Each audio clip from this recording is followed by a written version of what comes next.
Friends, जैसा कि अभी आपने इस वीडियो के द्वारा देखा कि किस टाइप के आवास होते हैं, तो ये पर्यावरण से रिलेटेड सीटेट के बहुत ही इम्पॉर्टेंट टॉपिक्स हैं जिनसे क्वेश्चंस हर साल पूछे जाते हैं, इन आवासों से रिलेटेड क्वेश्चंस। तो आइए अब हम इनका डिटेल से अध्ययन करते हैं। तो सबसे पहले हम बात करते हैं आवास शेल्टर की। घर तो सभी का होता है, चाहे वो जानवर हो या इंसान। तो जैसे कि गाय या बैल होते हैं, उनको जहाँ रखा जाता है उसे सायबान कहते हैं, जिसे इंग्लिश में शेड कहा जाता है। और जहाँ पर सूअर रखे जाते हैं उन्हें शूकरशाला या स्टाई कहते हैं इंग्लिश में। मुर्गियों को दरबे में रखा जाता है और कुत्ते को कैनल में और घोड़े को अस्तबल में। इसी प्रकार मनुष्य भी विभिन्न प्रकार के घरों में रहता है, जिसका आप लोगों ने अभी इमेजेस जिसका इमेजेस आप सभी अभी देख चुके हैं। तो अब आइए हम अभी उन्हीं के बारे में अब डिटेल से डिस्कशन करते हैं। तो सबसे पहले हम बात करते हैं बांस या लकड़ी के घर के बारे में। इस प्रकार के घर उस क्षेत्र में बनाए जाते हैं जहां बहुत बारिश होती है। भारत में पूर्वोत्तर राज्यों में जैसे असम, मेघालय, मणिपुर, त्रिपुरा आदि राज्यों में लकड़ी के घर बनाए जाते हैं और पूर्वोत्तर राज्यों में अधिक वर्षा होती है, इसीलिए वहाँ जंगल अधिक है और बांस या लकड़ी की प्रचुरता भी बहुत अधिक है। तो जिस चीज़ की अधिकता है उस चीज़ से ये लोग घर बनाते हैं। और ये घर ज़मीन से लगभग 10 से 12 फीट की ऊंचाई पर होते हैं। अप्रॉक्स मान के चलिए 3 से 3.5 मीटर ऊंचे होते हैं। इनकी दीवारें, घरों के फर्श, छत सभी क्या होती हैं, लकड़ियों के ही बने होते हैं। और ये लकड़ी जो होती है बांस की होती है। और जो इनका जो लकड़ी के जो बांस के घर होते हैं, बांस के मजबूत खंभों से ऊंचाई पर बनाए जाते हैं ताकि बाढ़ आने पर घर का कोई भी नुकसान ना हो। और पूर्वोत्तर राज्यों में बांस को हरा सोना कहा जाता है। और अधिक ऊंचाई पर जब घर बनते हैं तो बारिश होने की वजह से कीड़े मकोड़े भी आएंगे, तो घर अधिक ऊंचाई पर होने पर कीड़े मकोड़ों से भी उनकी रक्षा हो जाती है। अब हम लोग नेक्स्ट लेते हैं लकड़ी या पत्थर के घर। ये घर भारत में मुख्यतः पर्वतीय क्षेत्रों में जैसे हिमाचल प्रदेश में कुल्लू मनाली, जम्मू कश्मीर में केंद्र शासित प्रदेशों में, लद्दाख भी क्या है, केंद्र शासित प्रदेश है। जम्मू कश्मीर भी केंद्र शासित प्रदेश है, जैसा आपको पता ही है। और उत्तराखंड में, इन सभी में क्या होता है, इस प्रकार के घर पाए जाते हैं। पर्वतीय क्षेत्रों में लकड़ी या पत्थर के घर 2 मंजिले के बनाए जाते हैं और पहली मंजिल में ये लोग अपने पशुओं एवं सामानों को रखने के लिए इस्तेमाल करते हैं, जबकि दूसरी मंजिल पर यहाँ के लोग खुद ही रहते हैं। पर्वतीय क्षेत्रों में घरों के फर्श को लकड़ी का बनाया जाता है क्योंकि लकड़ी ऊष्मा की कुचालक होती है, जिससे घर में गर्मी बनी रहे। ठीक है फ्रेंड्स, तो आगे है क्या, घरों की दीवारें पत्थर से बनाई जाती हैं और चूने से पोते जाते हैं ताकि घरों में कीड़े मकोड़े प्रवेश ना करें। घरों की छतें ढाल युक्त रखी जाती हैं ताकि अधिक वर्षा पर बर्फबारी से बचा जा सके। यहाँ के लोग छत का इस्तेमाल अनाज एवं फलों को सुखाने के लिए करते हैं। मैं आपको जैसे कि पढ़ाते जाती हूँ, अगर आपको अच्छा लगे तो इसका स्क्रीनशॉट लेकर आप नोट्स भी बना सकते हैं। अब हम बात करते हैं मिट्टी के घर के बारे में। मिट्टी का जो घर होता है यह भारत में मुख्यतः राजस्थान और उत्तर भारत में बनाए जाते हैं। जिन क्षेत्रों में गर्मी अधिक पड़ती है उन क्षेत्रों में मिट्टी के घर बनाए जाते हैं। मिट्टी के घरों की दीवारें बहुत मोटी होती हैं ताकि सूर्य की ऊष्मा घरों में प्रवेश ना करे। और मिट्टी के घरों की छत को घास और फूस या लकड़ी का बनाया जाता है। ज़्यादातर खपरेल आप लोग सुने होंगे, उनसे भी बनाया जाता है। और छतों पर कटीली झाड़ियाँ डाल दी जाती हैं जिससे गर्मी कम रहे। और घरों की दीवारें और फर्श को समय समय पर गोबर से लीपा जाता है ताकि घरों में मिट्टी में दीमक ना लगे और दीवारें मजबूत रहे। आप इसका स्क्रीनशॉट भी ले सकते हैं।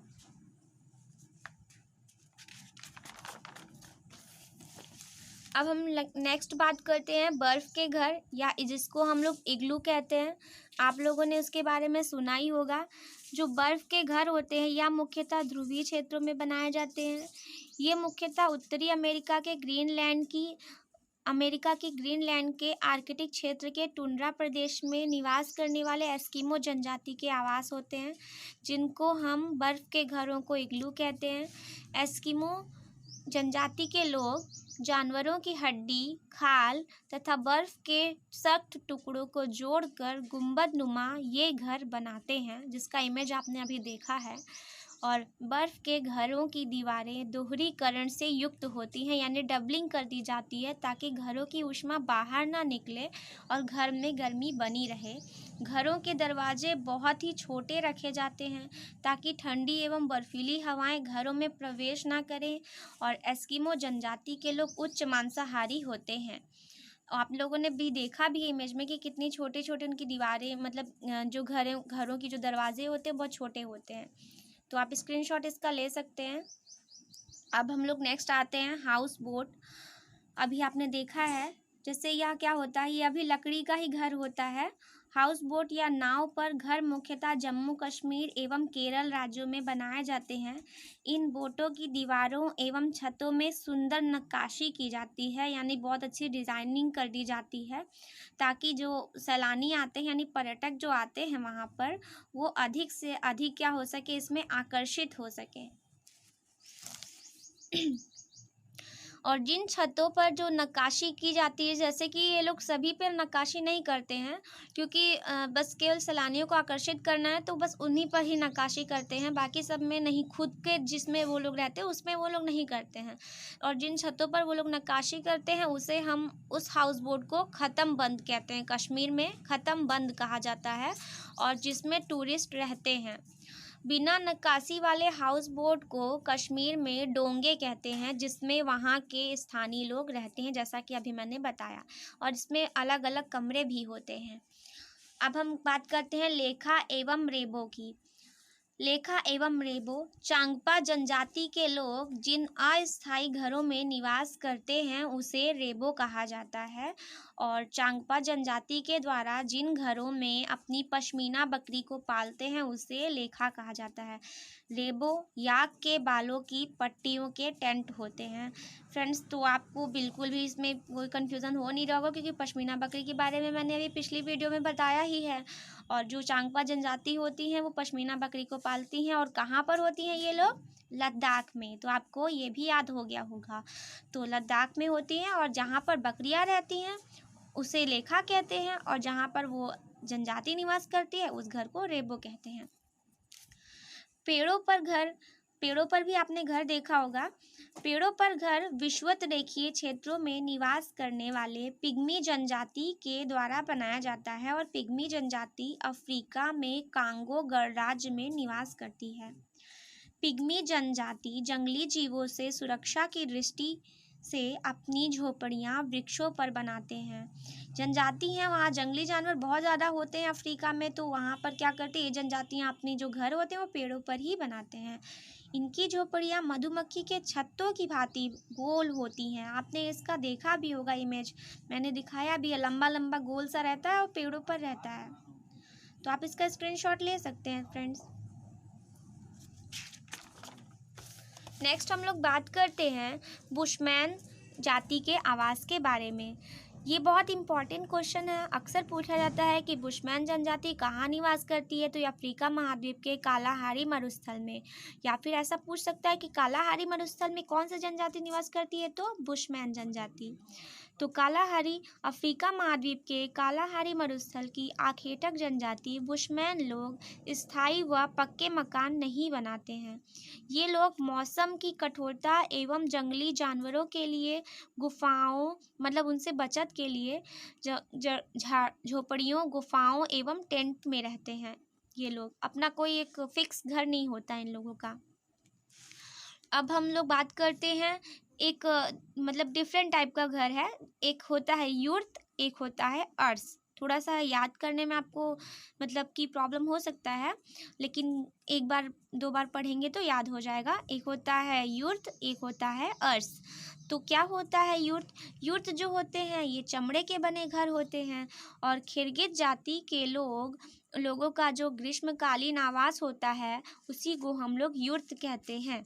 और ये लोग क्या करते हैं, चमड़े के बनाए हुए घर में रहते हैं। अर्स क्या होता है कि भारत में नीलगिरी की पहाड़ियों में निवास करने वाले जनजाति ये घर बनाते हैं। अर्स, उस घर को क्या कहते हैं? अर्स कहते हैं। और ये लंबे बड़े ढोल की आकृति के होते हैं। आप लोगों ने देखा होगा फ्रेंड्स, मैंने अभी दिखाया है लास्ट में, अभी इमेज में, अभी शुरू में ही, कि उसमें जो ढोल के जैसे आकृति के जो घर बने थे उन्हें हम अर्स कहते हैं। और ये जो घर होते हैं वो भारत में नीलगिरी की पहाड़ियों में जो जनजातियाँ निवास करती हैं वो लोग बनाते हैं। तो आप इसका स्क्रीनशॉट ले लीजिए। और फ्रेंड्स, आपको हमारा वीडियो कैसा लगा आप इसके बारे में ज़रूर बताइए, और आप सब्सक्राइब करना मत भूलिए और लाइक और शेयर ज़रूर कीजिए। तो अब हम चलते हैं। धन्यवाद।